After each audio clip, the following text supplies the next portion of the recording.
예, 안녕하십니까. 예, 조초로 교수입니다. 이번 시간에는요, 우리가 회귀 분석에 대해서 알아보도록 하겠습니다. 예, 회귀 분석 그러면은 뭐 많이들 다 아시겠지만, 독립변수, 종속변수 간의 인과관계를 따질 때 가장 대표적인 것으로 사용되는 것이 회귀 분석이 될 것이고요. 이 회귀 분석에 앞서서 우리가 그 인과관계를 따지기 전에 우리가 일반적으로 상관 분석을 따지게 됩니다. 그래서 상관 분석을 통해서 두 변수 간의 어떤 관계의 정도라든지 관계의 유의성, 관계의 방향, 관계의 정도를 이제 파악을 한 다음에 그거를 가지고 이제 어느 것이 독립변수, 어느 게 종속변수인지 그걸 따져서 이제 인과관계 분석을 하게 되죠.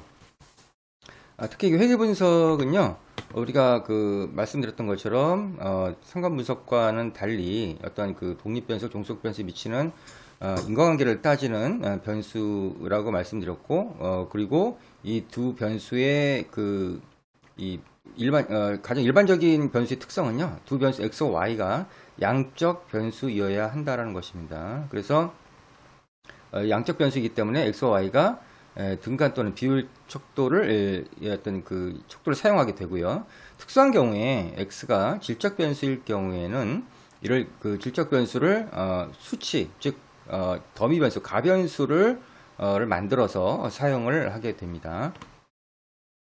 그리고 이제 회귀 분석은 일반적으로 아까 말씀드렸던 것처럼 두 변수 간의 인과관계에 대한 그 유의성을 이제 먼저 따지고 우리가 영향력의 방향, 그 다음에 영향력의 정도를 검증을 하는데 이 회귀 분석이 사용이 됩니다.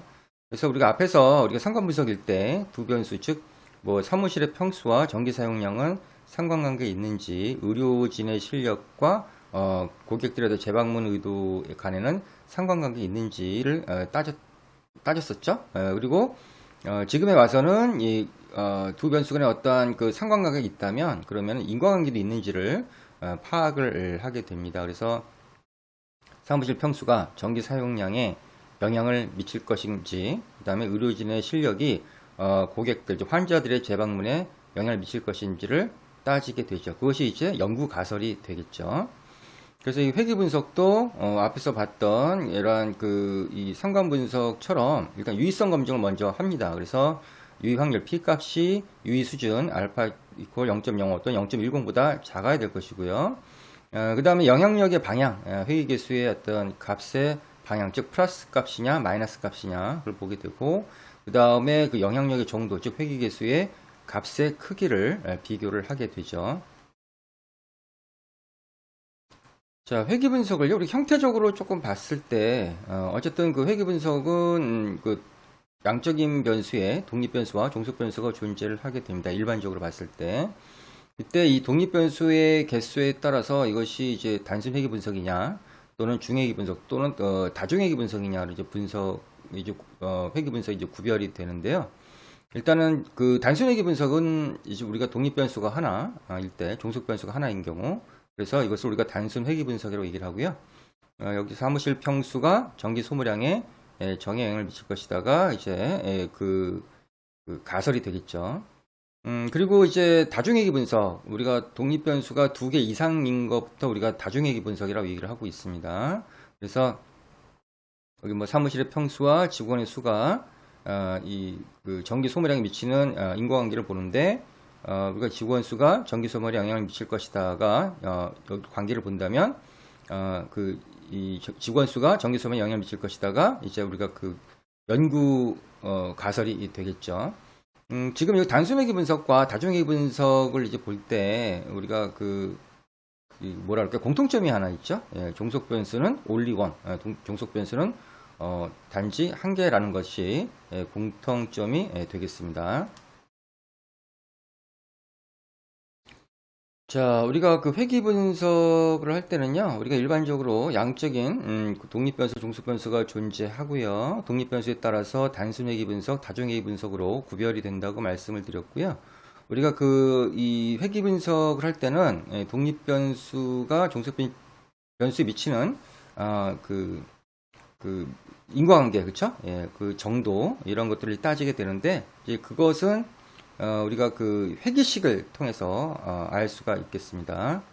그래서 보시는 것처럼 우리가 그림이 이렇게 있는데요. 그림이 있는데 여기 지금 이게 선이 일단 없다고 생각을 하시고요. 여기 보면 각각의 빨간 점들이 데이터라고 얘기를 할게요. 데이터가 있는데 이 데이터를 우리가 보면은 우리가 이렇게 동그랗게 우리 타원형으로 그림을 그려볼 수가 있겠는데 일단 이렇게 그림을 그려보면은 우리가 X, 그죠? X가 투자액이고요. Y가 매출액이라고 했을 때 그 각각에 따른 그 투자액과 매출액 간에 상관관계가 있느냐라고 맨 처음에 봤을 때 일단은 이렇게 데이터들이 이렇게 뭉쳐져 있고 이것을 방향성을 갖는다고 봤을 때는 투자액과 매출액 간에는 어떤 그 정의 어떤 그 상관관계 플러스에 대한 상관관계를 갖는다는 것을 알 수가 있을 겁니다.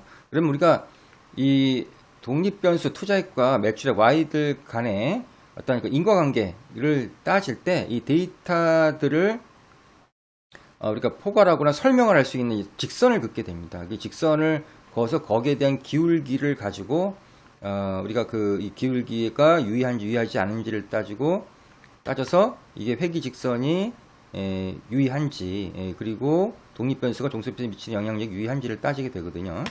그래서 그걸 우리가 회귀 모형이라고 얘기를 하고요. 그러니까 회귀 모형이라고 얘기하는 거는 우리가 모집단에 있을 때에 거기에 또 X와 Y 간의 인과관계를 따지는 식이 회귀 모형이라고 얘기를 하고요.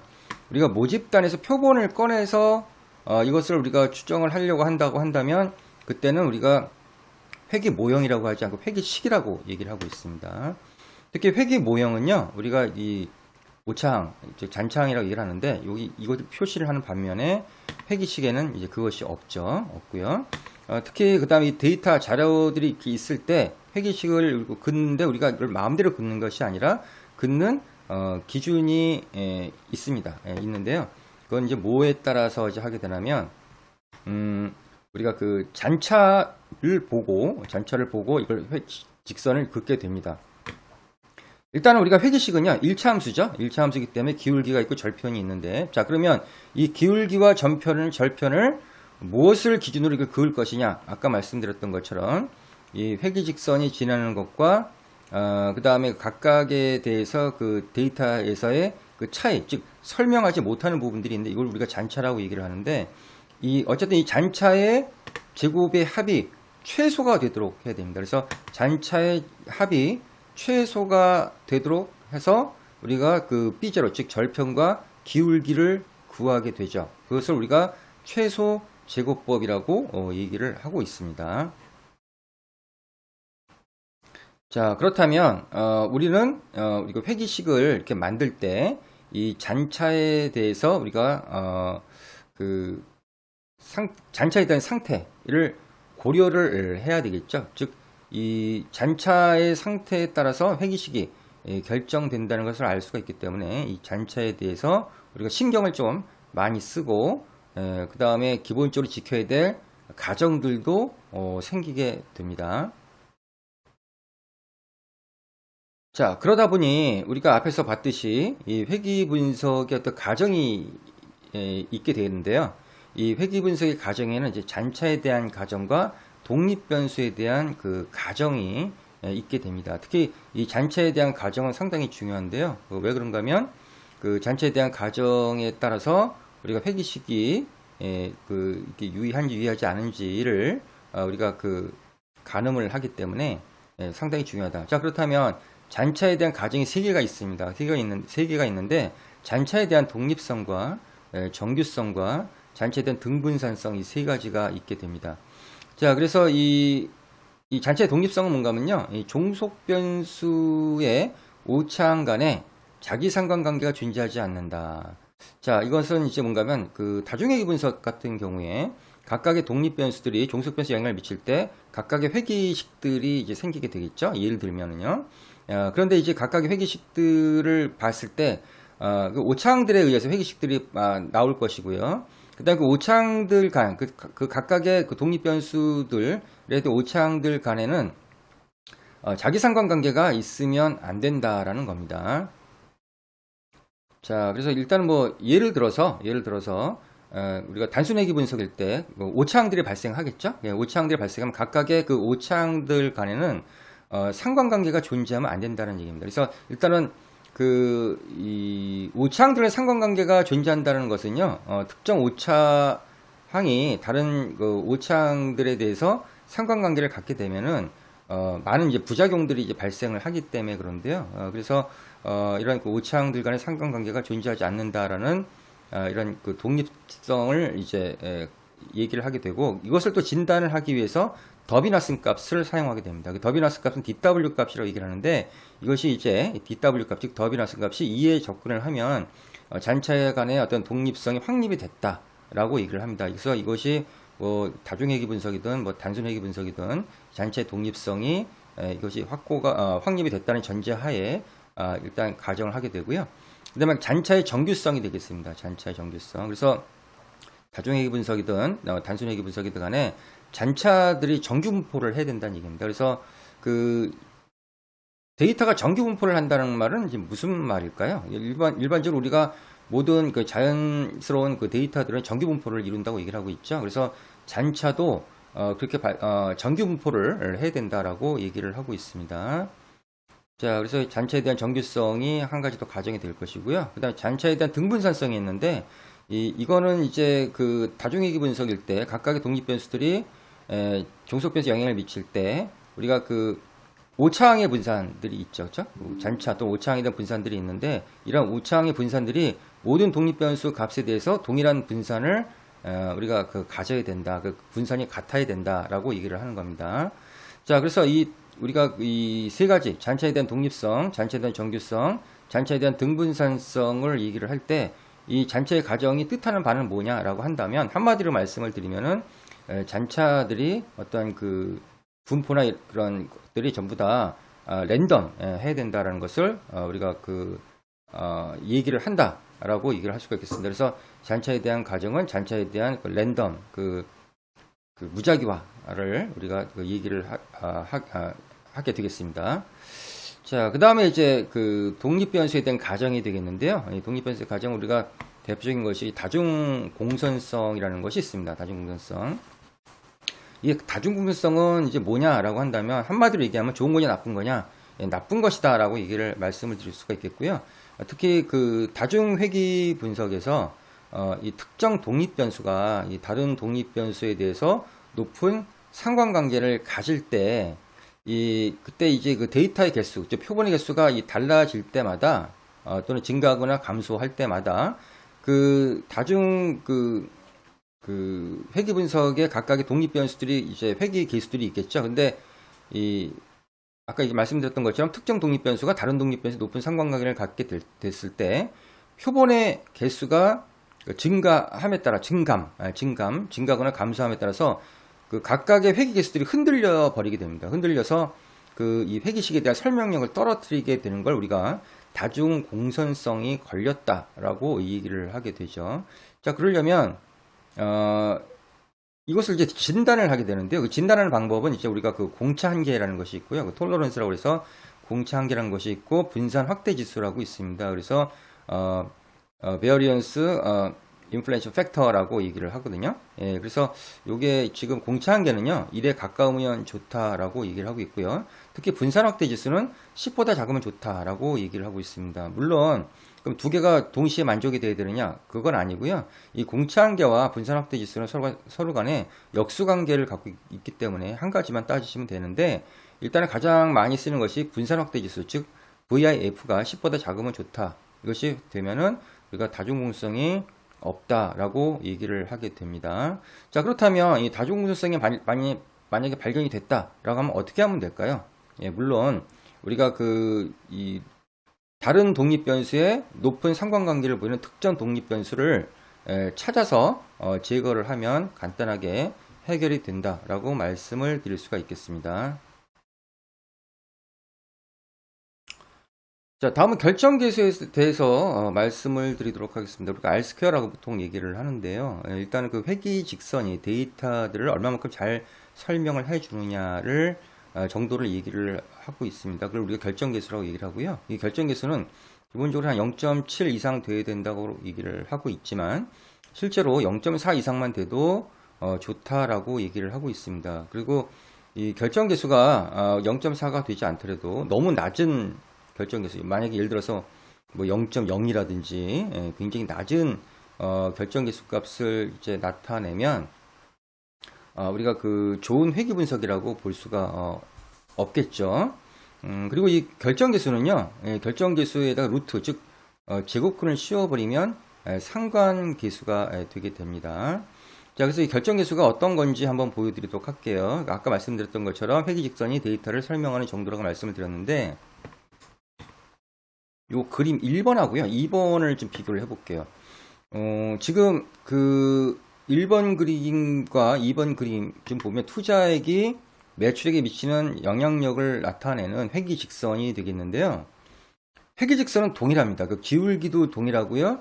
절편도 동일해요. 동일한데 자세히 보시면 그림 1과 그림 2를 보시면 데이터가 지난 회귀직선으로부터 그림 1번은 되게 이렇게 붙어 있죠. 붙어 있는 반면에 2번은 좀 거리가 좀 떨어져 있는 것을 보실 수가 있을 겁니다. 그렇죠? 예. 자, 그러면 이 차이가 무엇이냐? 이 차이가 무엇이냐? 자, 그림 1과 같은 경우는 지금 그 회귀직선에 붙어 있는 데이터들이 이렇게 가까이 붙어 있다는 거는 오차항이 즉 작다라는 것을 알 수가 있겠죠. 작다라는 걸 알 수 있고요. 그 다음에 그 두 번째 그림은 오차항이 이렇게 우리가 멀리 떨어져 있어서 크다라고 하는 것을 알 수가 있겠습니다. 즉 그러면 우리가 1번 그 회귀직선과 2번 회귀직선을 비교해 봤을 때 2번 회귀직선보다는 1번 회귀직선이 이 설명력도 크고 좀 더 합리적이고 타당성 회귀직선이라고 이렇게 판별을 할 수가 있겠죠. 그래서 우리가 그 2번보다는 1번 그림의 결정계수가 더 높다라고 얘기를 할 수 있고요. 반대로 그림 2는 그림 1보다 그림 1에 있는 회귀직선보다 결정계수 즉 설명력이 떨어진다. 그래서 결정계수가 낮다라고 판정을 내릴 수가 있겠습니다. 결정계수가 높으려면은 가장 이상적인 것들은 이 각각의 데이터들이 회귀직선 위에 나열이 되어 있으면은 가장 좋겠죠. 아마 그럴 경우엔 결정계수가 1이 나오게 되겠죠.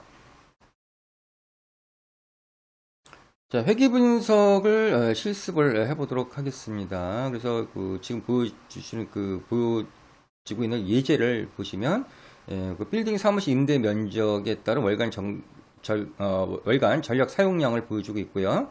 그래서 임대 면적이 월간 전력 사용량에 어떤 영향을 미치는지를 회귀 분석을 통해서 검증하시오 그랬는데요. 일단은 독립 변수는 이제 그 사무실에 따른 그 면적이 될 것이고요. 종속 변수는 월간 사용량이 될 것이고, 연구자가 이걸 통해서 알고자 하는 것은 면적이 월간 전기 사용량에 미치는 영향력을 보려고 하는 거죠. 그래서 귀무가설을 아니라 이제 연구가설을 보게 되면은 면적은 월간 전기 사용량에 정에 영향을 미칠 것이다. 그렇죠? 여기는 뭐 일반적으로 어떤 그 가설의 방향이 없지만 가설의 방향까지 얘기를 하게 되면은 면적은 월간 전기 사용량의 플러스, 그죠? 플러스 쪽 정에 영향을 미칠 것이다라고 우리가 연구 가설을 만들어 볼 수가 있겠죠. 요걸 가지고 실습을 한번 해보도록 하겠습니다. 자, 그래서 여러분들 데이터 창에 가셔가지고요. 데이터 창에 가셔서 우리가 그 단순회귀 분석, 즉 사무실 전기 사용량을 클릭을 하시면 되시겠습니다. 자, 이렇게 나왔죠? 우리가 이렇게 지금 면적과 전기 사용량 이렇게 두 개의 변수가 있는 걸 알 수가 있는데요. 일단 이제 이거 분석을 하려면 분석으로 가셔가지고요. 그 다음에 회귀 분석을 가셔야겠죠. 그래서 R 이렇게 되어 있는데 요거는 리그레션, 우리가 그 회귀 분석을 리그레션이라고 얘기를 하고 있습니다. 그리고 옆에 보시면 L라고 되어 있는데 리니어의 약자가 되겠습니다. 선형으로 가시면 되고요.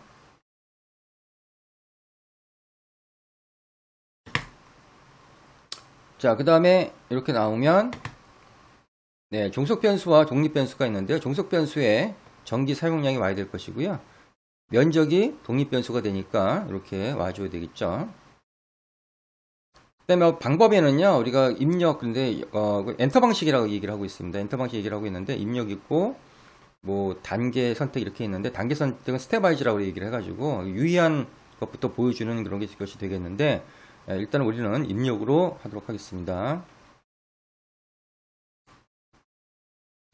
자, 통계량을 보시면은요, 통계량을 제가 클릭을 했는데요. 예, 통계량을 클릭을 하시면 이런 게 뜨죠. 그래서 우리가 여기서 이제 그 기술 통계를 체크를 하셔야 되고요. 왜 그런가 하면 우리가 데이터 분석을 할 때는 항상 그 데이터에 어떤 그 디스크립티브한 그러한 그 특성들을 봐야 되거든요. 즉, 뭐 평균, 분산, 표준 편차, 뭐 최대 최소값 이런 것들을 기본적으로 알고 데이터 분석을 해야 되겠습니다. 그래서 기본적으로 해주셔야 되고요.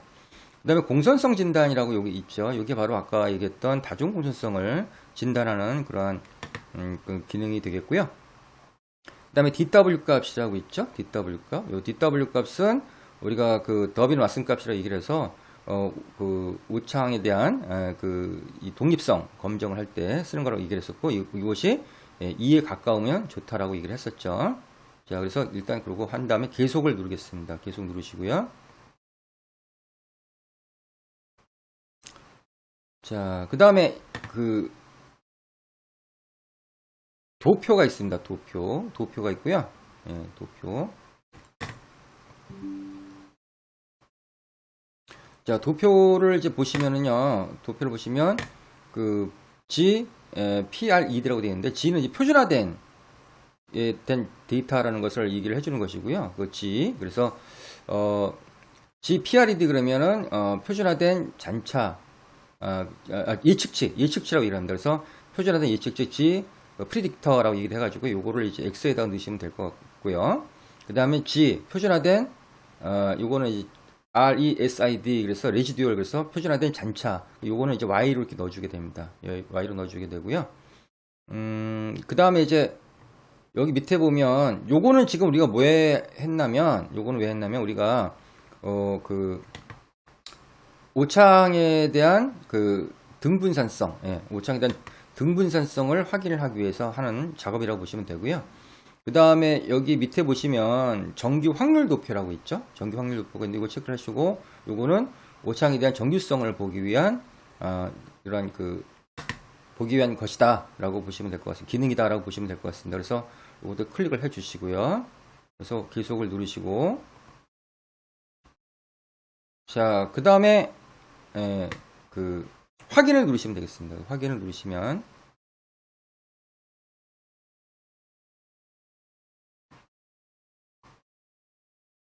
자, 이렇게 분석값들이 이렇게 뜨죠. 뜹니다. 자, 거기를 보시면 우리가 그 각각의 그 전기 사용량에 대한 또 면적에 대한 데이터의 평균값과 표준 편차를 보여주고 있고요. 그 다음에 여기 지금 모형의 요약이라고 나와 있죠. 모형의 요약. 모형의 요약이라고 나왔는데, 요거는 우리가 그 R제곱, 그 다음에 수정된 R제곱 이렇게 나와 있고, 더비너스 값이 나왔는데, 우리가 단순회기 분석에 있을 때는요, R제곱을 우리가 그냥 R제곱을 보시면 돼요. 그래서 독립변수 하나, 종속변수 하나일 때는 결정계수 값을 그냥 R제곱, 그걸로 보시면 되고요. 만약에 다중회기 분석일 때는 독립변수가 2개 이상일 때는 그때는 결정계수 값을 수정된 결정계수 값, 즉 수정된 R제곱 값을 보셔야 되는 것이 원칙입니다. 원칙이고요. 그 다음에 그 DW 값이 있는데요. 이 DW 값은 아까 얘기했던 그 오차항에 대한 상관관계, 상관성이 있느냐, 즉 오차항의 독립성 검증을 하기 위해서 하는 거라고 그랬었죠. 그래서 자기 상관이 있느냐라고 보는 건데, 일단 자기 상관이 없어야 되겠죠. 독립적이어야 되고. 그래서 요거를 진단하는 값이 DW 값인데 1.683 나왔거든요. 근데 이게 얼마에 가까우면 좋다고 얘기를 했었죠. 아까 2에 가까우면 좋다고 얘기를 했었죠. 그래서 여기서 뭐 반올림하면 뭐 2에 가깝다고 볼 수 있기 때문에 그냥 괜찮다라고 볼 수가 있겠습니다. 자, 그 다음에 분산 분석이 나왔는데요. 이 분산 분석은 여기서 원래 분산 분석은 어디서 보는 거죠? 우리가 배웠던 거 분산 분석을 보게 되면 세 집단 이상의 평균 분석에서 분산 분석을 봤었는데, 여기서 말하는 분산 분석은 그 분산 분석이 아니라 그 회귀 모형에 대한 우리가 이것이 이제 맞느냐, 즉 내가 만든 회귀 분석이 그 회귀식, 내가 만든 회귀식이 맞느냐. 자, 그래서 내가 만든 회귀식이 유의하냐를 이제 유의한 여부를 보는 겁니다. 그래서 가설을 만들면은요, 이제 내가 만든 회귀식, 즉 회귀 모형은 유의하다가 이게 이제 연구 연구 가설이 되겠는데요. 그 예를 들어서 만약에 여러분들이 만약에 연구를 하려고 한다. 그러면 그 만들려고 하는 회기식은 원래 없었죠, 그렇죠? 원래 없었죠. 근데 이제 만들었잖아요. 예, 만들었고 그 다음에 그 만든 회기식이 유의해야 그 이 회기 분석을 계속 할 수가 있거든요. 그래서 이것은 이제 내가 만든 회기식, 회기 모형은 유의하다. 그것이 연구 가설이 되고 그것이 채택이 돼야 돼요. 그래야 계속해서 회기 분석을 할 수가 있는 겁니다. 그래서 다행스럽게도 통계량이 F 통계량이 47.775가 나왔고 거기에 따른 P 값이 유의 확률이 0.05보다 훨씬 작죠. 그래서 내가 만든 회기식, 회기 모형은 유의하다라고 보시면 되고 그 다음부터 계속해서 보시면 될 것 같아요. 자, 여기 지금 보시면 회기 계수가 나왔죠. 회기 계수가 나왔고 회기 계수의 그 회기식을 만약에 만들게 되면 어떻게 될까요? 이때 회기식은 조금 뭐 이렇게 뭐 좀 써보죠. 그때 회기식은 우리가 이렇게 얘기를 할 수가 있겠죠. 상수 y 프라임은요. y 프라임은 19.658 그죠? 19.658 658 이렇게 되고요. 그다음에 플러스 그다음에 그 면적이 3.804죠. 그래서 회기 계수값이 3.804 이렇게 804 x1 이렇게 만들어 볼 수가 있겠습니다. 이게 바로 이제 회기식이 되겠죠. 회기식. 그리고 회기식에 들어가는 계수들은 우리가 표준화된 비표준화된 회기 계수들이 들어가게 됩니다. 비표준화된 회기 계수들이 들어가게 되고요.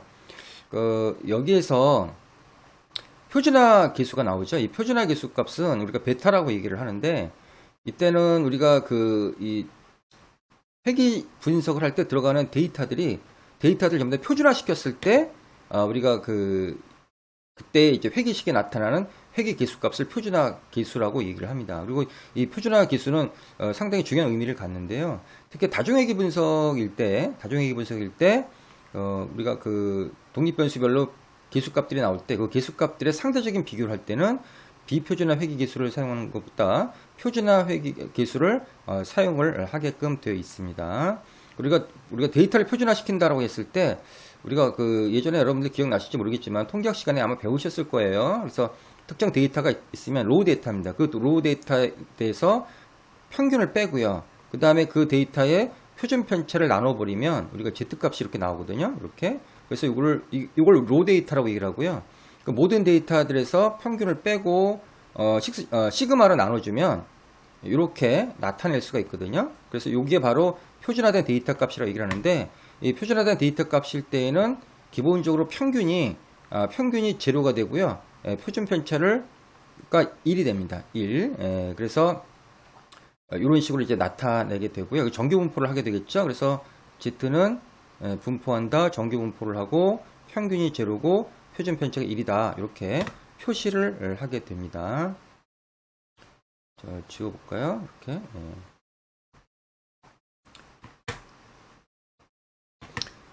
자, 계속해서 보도록 하겠습니다. 계속해서 보도록 할게요. 저기 보시면,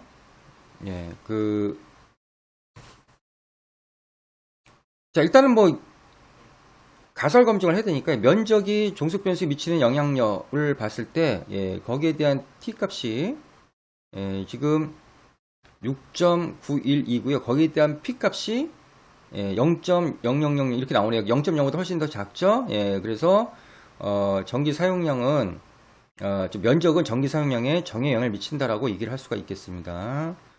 그리고 여기에 지금 공선성, 다중공선성 진단을 한 게 나왔는데요. 이건 사실 의미가 없죠. 왜 그렇죠? 다중공선성은 단순회기 분석할 때 쓰는 거잖아요. 다중회기 분석할 때 쓰는 거잖아요. 그렇죠? 다중회기 분석, 즉 독립변수가 여러 개 있을 경우에 사용하는 것이기 때문에 단순회기 분석을 할 때는 이게 사실 필요가 없죠.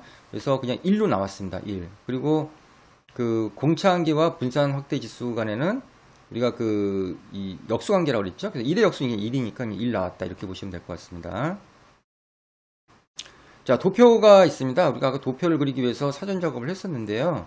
우리가 관측 누적 확률과 기대 누적 확률 이렇게 표가 있는데, 이건 아까 그 정규 확률, 우리가 그 정규 분포를 하는지, 이를 우리 체크를 했었잖아요. 그래서 우리가 이렇게 직선으로 돼 있을 때 이 점들이 직선에 이렇게 붙어서 가는 경우에 우리가 어떤 그 잔창에 대한 정규성이 있다라고 얘기를 하게 됩니다. 하게 되고요. 그 다음에 그 두 번째 그림 되겠는데, 요거는 아까 얘기했던 표준화된 예측치. 그래서 G 레지듀얼, G 프리딕터가 되죠. G 프리딕터. 그 다음에 여기는 G 레지듀얼. 그래서 표준화된 잔차가 이렇게 있는데요.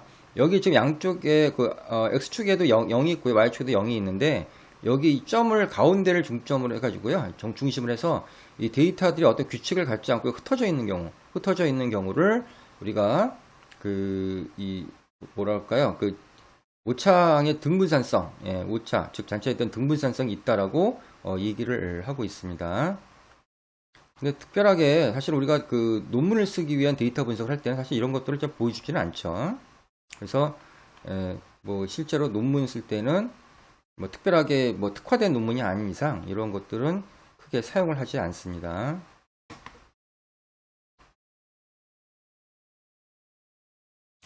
자, 다음은 중회기 분석을 보도록 하겠습니다. 그리고 다중회기 분석이라고도 얘기하기도 하죠. 자, 그래서 여기 지금 보면 독립변수가 2개 이상이 되고요. 종속변수가 하나 있는 것을 우리 다중회기 분석이라고 얘기를 하고 있습니다. 여기서 이제 독립변수가 하나 더 늘었네요. 직원수가 되겠습니다. 직원수가 하나 더 추가가 됐고요. 그래서 직원수는 월간 전기 사용량에 정에 영향을 미칠 것이다 라는 연구가설을 세울 수가 있겠죠. 자, 이와 관련해서 실습을 한번 해보도록 하겠습니다. 자, 데이터 창에 가셔가지고요. 데이터 창에 가셔서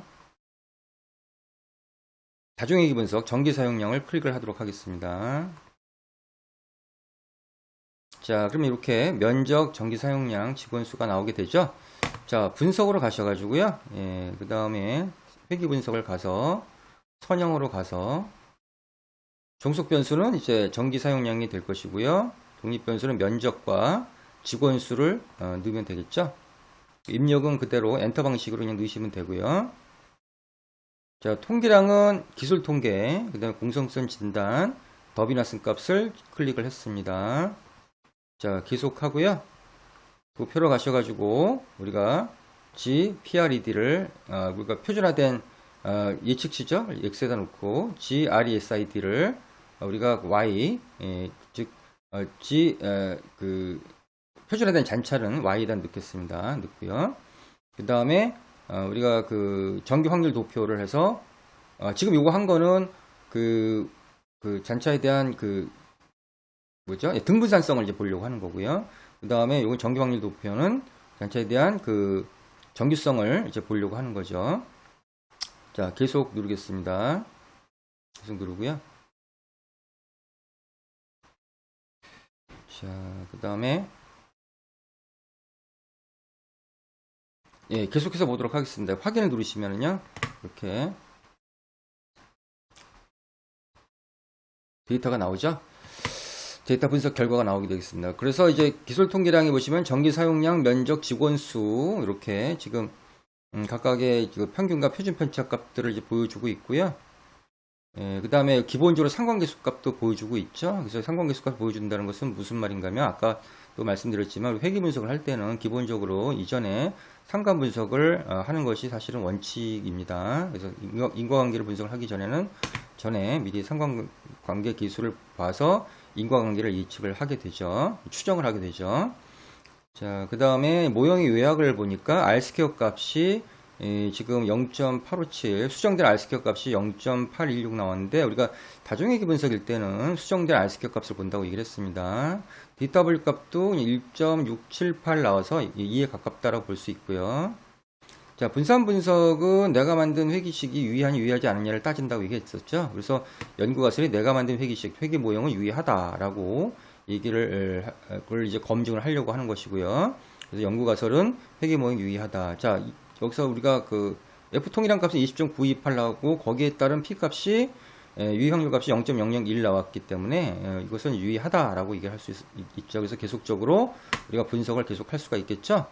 그래서 우리가 일단 채택 기각을 보니까 면적이 전기 사용량에 미치는 인과관계가 우리가 봤을 때 유의한지를 봤을 때 영향력을 봤을 때 면적은 유의하고요. T값이 2.727 나오고 거기다 P값이 0.029 나오기 때문에 0.05보다 작기 때문에 유의하다라고 얘기를 할 수가 있고요.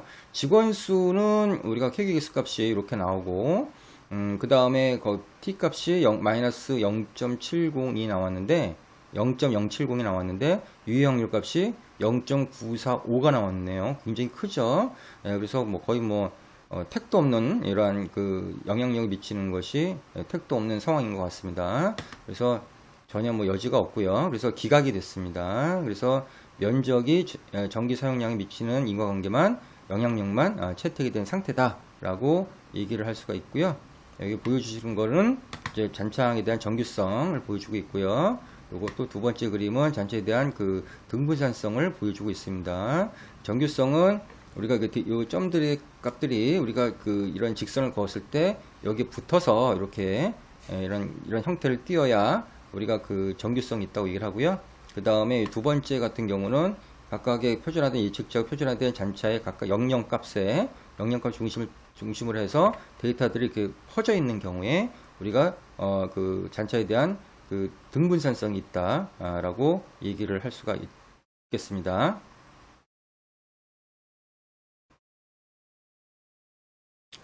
자, 조절 변수와 통제 변수의 사용을 비교를 좀 해보도록 하겠는데요. 예시를 이렇게 성별을 둬서 일단 알아보도록 하겠는데, 성별을 이제 조절 변수라는 경우에, 그러니까 x가 y 영향을 미친다라고 했을 때, 이 성별이 이제 조절 변수가 되겠습니다. 그래서 x가 y 영향을 미친다고 했을 때, 남자일 때, 여자일 때 두 개를 이제 한꺼번에 회기식을 두 개를 안 하고 한꺼번에 이렇게 해서 한 가지 회기식으로 표현을 할 수가 있죠. 이때 우리가 이 더미 변수가 필요하게 됩니다. 그래서 이 더미 변수 dx를 하나 만들고요. 그래서 이거를 이제 한 가지 회기식으로 만들기 위해서 상호작용항을 또 만들기도 합니다. 상호작용항은 뭔가 하면 독립변수와 조절변수 간의 곱셈으로 된 우리가 항을 상호작용항이라고 얘기를 합니다. 자, 그래서 성별을 더미 변수로 나타낸다라고 한다면 성별은 우리가 구별을 할 때 성별은 남자, 여자잖아요. 우리가 남자, 여자를 우리가 표시를 하기 위해서 더미 변수를 표시를 하기 위해서 우리가 더미 변수가 더미 변수를 이제 하나 만들고요. 더미 변수의 이 값은 0과 1이 되겠습니다. 그래서 0이 되는 부분이 이제 기준이 된다고 얘기를 하고 있고요. 그래서 이렇게 표시를 하게 됩니다. 근데 이제 우리가 구별을 해야 될 게 더미 변수 어떤 걸 몇 개를 구별하느냐에 따라 더미 변수 개수가 달라지는데요. 지금 보시는 것처럼 성별, 남자, 여자를 구별할 때는 더미 변수가 하나만 있으면 되는데 만약에 생활 수준이다라고 하면 상중하다라고 했을 때는 더미 변수가 두 개가 필요하게 됩니다. 그래서 이 생활 구별을 해드릴 것이 세 개면 거기서 하나를 뺀 숫자가 바로 더미 변수의 개수라고 보시면 되고요. 그 다음에 이 기준이 또 필요한데 여기서도요. 상을 기준으로 했다고 한다면 이때는 두 개의 더미 변수가 00 쓰시면 되겠습니다. 00 쓰시면 되고요. 그 다음에 중일 때는 10, 하일 때는 01 이렇게 표시하면 되고요. 근데 만약에 이 사계절이라고 할까요? 봄, 여름, 가을, 겨울이다라고 하게 되면 몇 개가 필요할까요?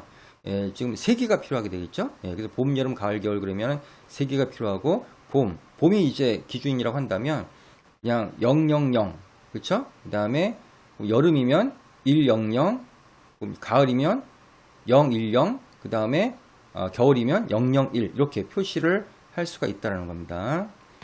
자, 그리고 지금 조절 변수 성별 남녀를 포함하는 전체 회기식을 나타내면 상호작용항이 아까 필요하다고 얘기를 했는데요. 이런 식으로 우리가 표현을 할 수가 있겠죠. 그렇죠? 그래서 우리가 x가 y 영향을 미친다라는 이걸 보려고 하려고 하는데 이때는 일단 독립변수 x가 y 영향을 미친다라고 기본적으로 하기 위해서 우리가 이 x 독립변수를 넣고요. 그 다음에 여기 더미 변수가 들어가게 됩니다. 더미 변수. 그죠? 남자, 여자, 성별 더미 변수가 하나 들어가고요. 그 다음에 상호작용항이 들어가게 됩니다. 상호작용항. 그래서 이렇게 이걸 나타내면 우리가 이 상호작용항에 의해서 이 더미 변수 집어넣고 상호작용항을 의해서 우리가 이 남자일 때는 여기 더미 변수 값이 x가 0이 되고요. x1이 0이 되고요. 여자일 땐 1을 넣게 됩니다. 그래서 그렇게 되면 남자 회계식은 기본 회계식이 나오게 되고요. 여자 회계식은 이렇게 2를 넣었을 때 이렇게 변형된 그 값이 이렇게 나오게 되죠. 그래서 한 가지 회기 회기식을 가지고 우리가 그 더미 변수를 넣음으로써 남자 회기식과 여자 회기식을 구할 수 있다라는 겁니다. 그리고 이제 이런 경우도 있죠. 우리가 그 외생 변수, 그렇죠? 우리가 외생 변수를 통제하기 위해서 성별이 들어가는 경우가 있잖아요. 그 경우에는 우리가 그 조절 변수가 아니기 때문에 단순히 통제하는 의미가 있기 때문에 그때는 상호작용항을 넣지 않죠.